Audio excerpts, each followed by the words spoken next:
Hey guys, Sean Bougie, surplusfundsriches.net. I'm going to call this video 5 important things to remember with surplus funds or flips.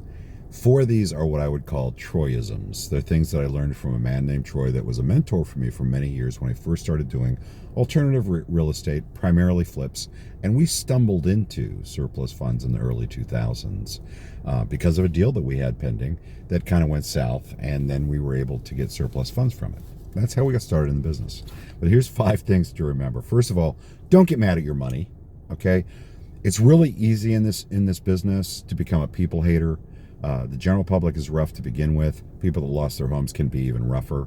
You've got to know how to disarm them. You've got to know how to speak to them. You've got to allow them to vent and talk about how they're angry or blame other people. Whatever you need to do, you got to allow them to do that. Allow them that space. Bring them into your tent a little bit, but you don't get mad at them. Okay, you can get mad at their behavior, but don't get mad at them as people. That is your money.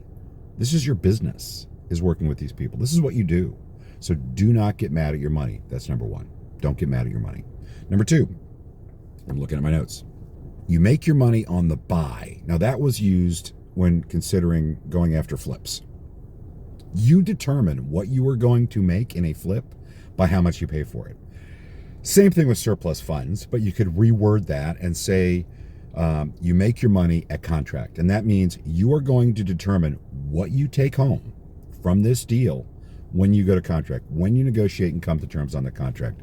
Don't lose sight of that, because it's really easy for you to be like, well, I'm in the business of helping people. I'm going to drop it. No. You have costs and expenses that you have to cover. And of course, you want to make a profit at it. You can help people and still do well. All right. Don't get caught up in, I don't care, I've just got to make this deal work. I'll do it for 5%. Are you out of your mind? You're not going to barely cover your costs with that, if that.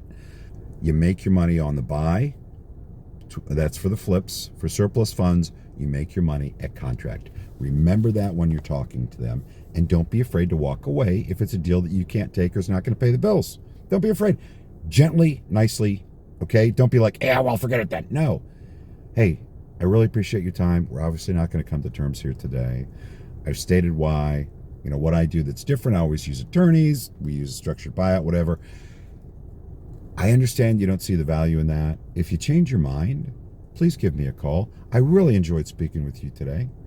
Have a great day, sir. Goodbye. All right. Let it go. They're going to call you back. Just let it go. Let it go. All right. It's over when I say it's over. This is number 3. All right. Number 1 was don't get mad at your money. Number 2 is you make your money on the buy, or in surplus, you make your money at the contract. Number 3 is it's over when I say it's over. And what I mean by that is you need to take control of the situation and decide, hey, there's stuff that I don't want to work. And if this falls into that category, I'm done. On the other hand, yeah, this was kind of a hairy deal. It's kind of weird, but I want to pursue it. I may learn something from it. I can talk to the guy about what we're going to make and all that. It's over. It's up to you to decide if a deal is over, not them. Okay? Very important. You need to have control over that. That was number 3. Number 4. This is a disarming technique that Troy taught me. Love this guy. He passed away. God bless Troy. He would say, regardless, they'd get mad at him, right? Oh, you're not paying me enough money, or oh, I don't think it's worth it, or oh, you're lying to me about this. It's not there. Now, we're always full disclosure about the money, what caused it where it is, or what created it where it is, and how we're going to get it out and all that. We're full disclosure, so we really don't run into that much. But occasionally you still do. And when you do, a great way to disarm that is, oh, well, you're scamming me. This is all scam. Okay, I understand. Hey, Mr. Johnson, that doesn't make you a bad person. Now, it makes them stop. It's like a record. Those of you knows what a record is. Scratching.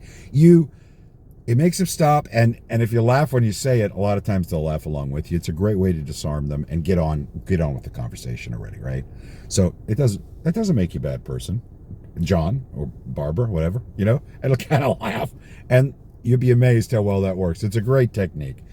Lastly, and this is one that I actually came up with, and it was because I was married at the time, and the business was just starting to do well, and we were scraped by, and we had I was transitioning from being a real estate broker into this business.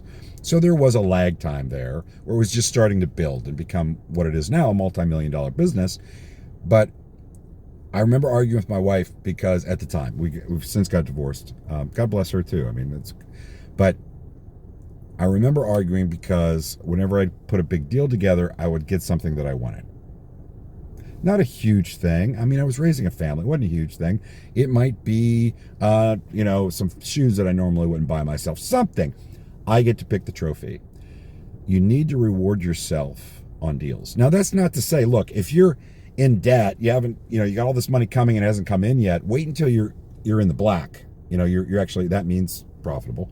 Wait until you're profitable to do that. And when you got deals coming in consistently and you're starting to make a little bit of money, pick a trophy. Reward yourself. Those are the top 5 things. Let's go over them real quick that I recommend. Don't get mad at your money. You make your money on the buy or the contract. If you're talking about surplus funds, you make your money at that point. It's over when I say it's over. You get to choose that, guys. That doesn't make you a bad person. That's your disarming technique. And the last one is you get to pick the trophy. I hope this has helped you guys. Maybe it's even given you permission to reward yourself for the work that you're putting in. Have a great day.